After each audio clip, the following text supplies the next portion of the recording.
Hi guys, check this out. First of all, check out RipRight. I'll leave all the information below, what they do and how they do this. What I'm doing is nothing compared to what they do. Boy, it is tough. Every rep I do, it burns from the first rep to the last rep. What I'll be doing here is use one band mixed with pull-ups. Two band is far too tough for me, so I'm gonna get used to one band and get used to this workout. Also, I'm doing it with 1 kg dumbbells. So check out RipRight, where you can get this from.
Live.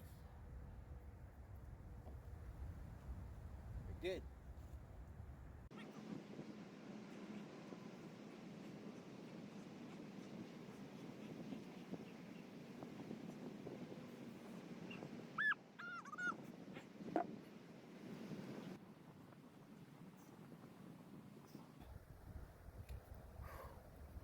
Peace out.